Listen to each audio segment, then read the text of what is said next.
জীবনে যদি রাস্তাঘাটে সব থেকে বেশি বাস খাই তাহলে এই ম্যাপের জন্য খাইছি।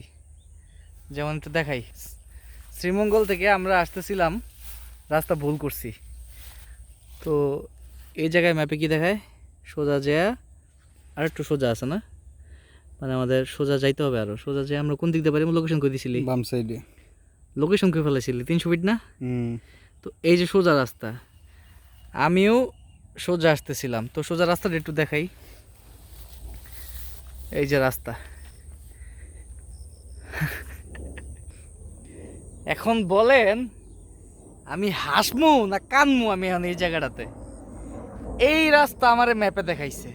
হ্যাঁ, রাস্তা ভুল করছি, ভালো কথা, ম্যাপের হেল্প নিলাম। এখন আমার বেরোর কত নরসিংদী দিয়া, এখন আমার ঢুকাই দিছে নারায়ণগঞ্জের ভিতর দিয়া। গাড়ি সোজা আসতেছি, রাস্তাও দেখাইতেছে এইদিকে।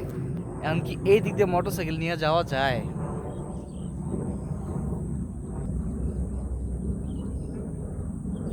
কি করবি এখন? আবার ব্যাক ব্যাক কইরা ব্যাক দিয়ে আবার দেখি আরেক লোকেশনে ঢুকতে হবে। কেমনটা লাগে, লাগছে খিদা, সেই সকাল 11টায় গাড়ি টান দিছি। পরিবেশ ভালো আছে, একটু দেখতে দেখতে পরিবেশ ভালো আছে, পেটের পরিবেশ তো বেড়া ভালো নাই। এই জন্য কইছিলাম আগে খাওয়া প্রায় 200 কিলো গাড়ি চালাই ফেলছি, যে জায়গায় আমি 180 কিলো চালানির কথা। এখন আমার রাস্তায় শেষ হয় না, শেষমেশে এসে আমার দেখাইছে এই কাঠের সাঁকো। এখন এই সাঁকো দিয়ে আমি মোটরসাইকেল নিয়ে যাবো কেমনে, আমি বেরোবো কেমনে? কয়টা বাজে? ও ভাই, 4টা বেজে গেছে।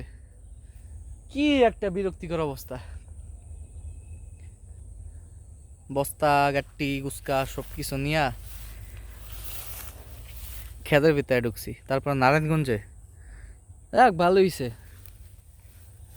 দেখি এখন নিজে একটু ম্যাপ মারি, মাইরে কি করা যায়। Bye bye.